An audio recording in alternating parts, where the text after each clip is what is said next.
fii tey nutrition daf ci am wàllu bu am solo d'ailleurs composante essentielle la ci soins attentifs mën na nekk pour yéen conseillers familiales yi benn notion bu abstraite mooy maanaam notion bu nga xam ne mën na bañ a leer torop ci seen bopp ngeen baal ma mais li ngeen di def yëpp suba ngoon vraiment ci wàllu soins attentifs la bokk yaa ngeen koy def boobu kenn waxagul sax soins attentifs parce que liggéey bi CAS bi di def boole ci ak CNDM bokk ci yeneen partenaire pour le développement de la petite enfance, ça entre dans le cadre de la promotion de cette pratique-là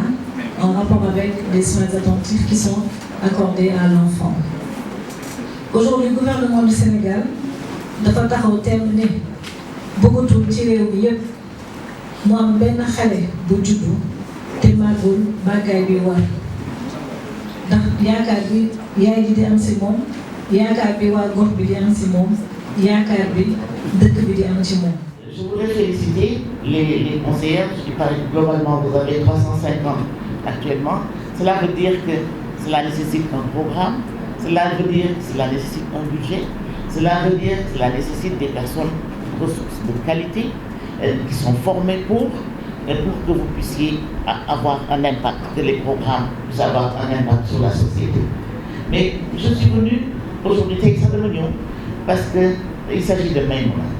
Maymouna moo sama doom la jàngal naa ko suivre naa ko également te maa ngi koy appuyer ni ma mën ci lépp loo nga xam ne dañ ko dee sama présence aujourd'hui n'est pas si important que cela sama présence aujourd'hui dama bëgg rek dëggal li nga xam ne moom lay jéem ñu war ko ci jàppale li mu jéem dafa metti c'est difficile de créer je xaw ma naka laa ko mën a expliquer encore très clairement loo nga xam ne da nga koy sos da lu bees la loo nga xam ne yow yaa war a tabax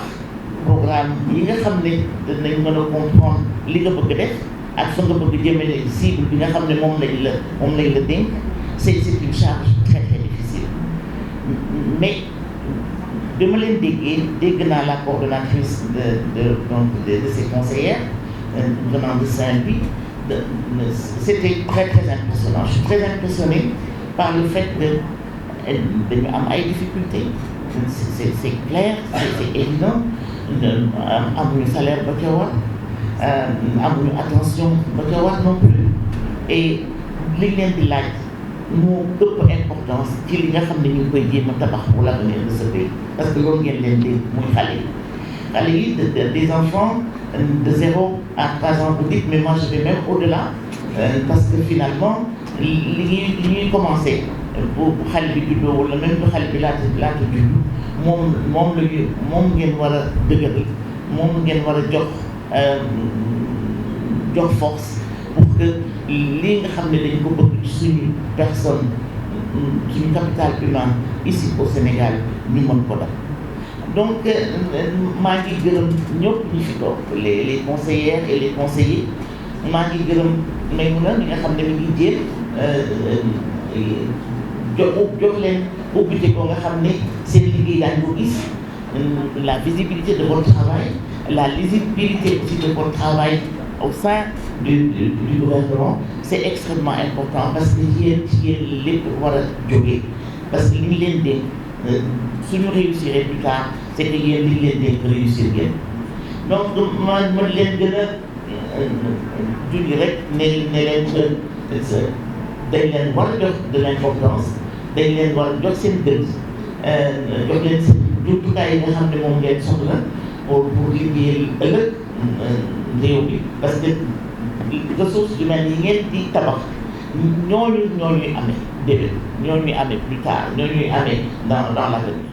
li ñu ci mën a wax mooy dafa nekk concept bu nga xam ne c'est au niveau international mën nañu wax ne que xale bi doon na am ay soins nañ ko yóbbu hôpital nañ ko yóbbu mu jàng et tout ça mais dañu toog ba à un moment donné ñu ne si paquet boobu il faut ñu jël ko tënk ko ci benn concept muy les soins attentifs te soins attentifs dafay impliquer plusieurs secteurs la santé dina fi nekk la petite enfance dina fi nekk l'éducation dina fi nekk la protection sociale donc ñëpp ñi ngi fi pour ñu conjuguer ensemble suñu ay efforts pour mën a tënk lu nga xam ne xale yi buñ leen ko joxee xale yi dinañ am santé bi nutrition bi war te nutrition ku ko wax ku am nutrition bu baax di nga am santé bu baax soo amee santé bu baax di nga mën a jàng bu baax sa école te boo jàngee bu baax di nga mën a jariñ sa dëkk ëllëg donc li ñuy wax dividende démographique bi ñuy wax buñ ko bëggee atteindre il faut que xale yi ci boppam am un bon départ c'est ce qu'on appelle le bon départ pour l'enfant. Les conseillers familiaux yi nag taxawaay biñ ci am taxawaay bu am importance lañu parce que xale bi dafay nekk dafay judd yaayam da koy ëmb d'abord yaayam bu ko ëmbee day communiquer ak moom mu judd yaayam yore ko di ko nàmpal di ko defal li ci war mais à un moment donné xale bi dafay dem génn kër gi dem un peu vers les structures ci école yi bu demee nag conseillers yooyu la fay fekk conseillers yooyu bu leen fa fekkee nag ñoom am nañu rôle bu ñuy jouer mais rôle boobu bala ñu ko mën a jouer il faut que ñoom ñu am yenn bagages yi c'est-à-dire connaissance yenn yi nga xam ne moom la ñu war a am pour mën a toppatoo xale yooyu toppatoo leen seen nutrition toppatoo leen ci seen set loolu si lu am importance la mais également toppatoo leen ci nga xam ne mooy seen développement jàng bi nga xam ne moom lañ di commencer initier donc ñoom c'est important que ñu xam bu ñu ñëwee fan la ñuy war a teg seen tànk pour que seen liggéey am solo ba nga xam ne dina mën a contribuer au développement de ces enfants parce que xale bi bu développé mooy dëkk bi mën nañ ci am yaakaar dina mën a am développement. ndaje bi li ko waral mooy remobiliser waat conseillers familiales yi daje ñoom gannaaw ba ma nuyoo ñi toog ci président bi ñëpp partenaires techniques et financiers directeurs généraux directeurs nationaux personnel u agence bi yëpp commencé ko ci secrétaire général agence bi di nuyu invité yi fi nekk yëpp di wax ni bi ma jëlee service def naa tournée nationale fekk conseillers yi fépp ci réew mi waxtaan ak ñoom gis condition bi ñuy liggéeyee mu am loo ay bébét yoo xam ne teg nañ ko ci sama loxo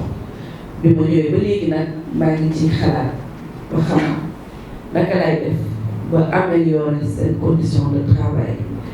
bébét yooyu ngeen ma dénk naka lay def pour que mu nekk réalité. mois de mars bi nag nekk occasion pour man pour que ñu dajewaat la nga xam ne dénkoon ngeen ma ko moo wax ne fu ma ci toll déjà ci fin rencontre bi incha allah matériel yi ngeen soxla woon dinañ ko teg seen bopp ngeen yóbbaale ko. motivation bi itam xalaat naa ci bu baax a baax incha allah décision bi ma ci jël dina yegg ci yéen ndax man dama gëm ne tout le temps éducation la d'accord waaye santé la nutrition la xale bu lekkul bu baax doo am wér-gu-yaram bu amul wér-gu-yaram doo am développement bu baax te loolu yéen dañ ko dégg yéen ñi nga xam ne yéen a nekk ci wetu yaay yi yéen a nekk ci biir structure yi di nemmeeku xale yi di xool conditions yi nga xamante ni ci la ñuy màgg loolu moo tax ñu war leen a jox seen cër à travers yaay Oumou Kalsoum aw bi nga xam ne wax na ci seen kàddu ñun fas yéene nañu appuyé wu ci seen i njàmbaarte ci seen expérience bi ngeen am pour atteindre objectif yi nga xam ne moom lañu fixé wu ci tout tànk yi dinañ leen renforcer ci formation renforcer leen ci matériel te dinañ def jël décision yi war pour que ñu ngeen mën a am motivation bi ndax loolu moom mooy def suñu succès ñoom au niveau national xam nañ ko gëm nañ ko loolu moo tax maa ngi leen di gërëm ci seen teewaay ak seen mobilisation di leen gërëm ci cadeau bi ngeen ñu indi du ma jeexal te gërëmuma suñu partenaires yi nga xam ne fu ñu gëstu gis leen lu ñu xewle ñu ñëw toog suñu wet may gërëm bu baax également Amazone yi nga xam ne ñoom daa nekkal ci biir agence nationale de la petite enfance la moo bëgg ñu tàcc seen bopp bu baax a baax a baax. Ndeye Maguette Kane nekk région de Diourbel nekk conseillère familiale. waaw ñoo ngi remercier d'abord la directrice ci tournée nationale bi mu defoon parce que bu ñu tasee ak conseillers yi ku nekk waxoon nga sa ay difficultés région mu promettre que ni dina def benn rencontre boo xamante ni su maanaam réglé wut les majeure partie des problèmes dina ko réglé te tey ci atelier bi gis nañ ni tenir na promesse bu mu defoon que ni dina woote rencontre avec les conseillers journée d'échange bi ba pare documents yi ñu ko doon wax documents yi ñu ko doon laaj ci formation ci atelier bi mu ngi doon wax ne les documents sont disponibles kon donc dañ naan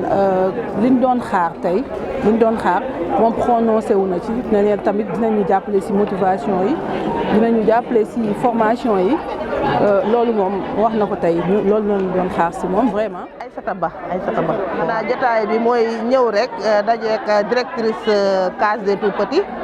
ci programme bi nga xamante ni 8 mars la ñu dugal ci conseil familial yi mu ñëw rencontrer ñu féliciter ñu encore defal ñu renforcement de capacité mi ngi woon aussi ci motiver les conseillers familiales mi ngi ci tànkam ba pare tamit daal ñuy jox ay matériel yi nga xam ne woon moom la ñu war a liggéey te mu manqué woon diggoon nañu ko loolu aussi tey jii jot nañ ci kon ay paala yu mag yoo xam ne directrice def na ko vraiment ñu koy ci sant di ko gërëm.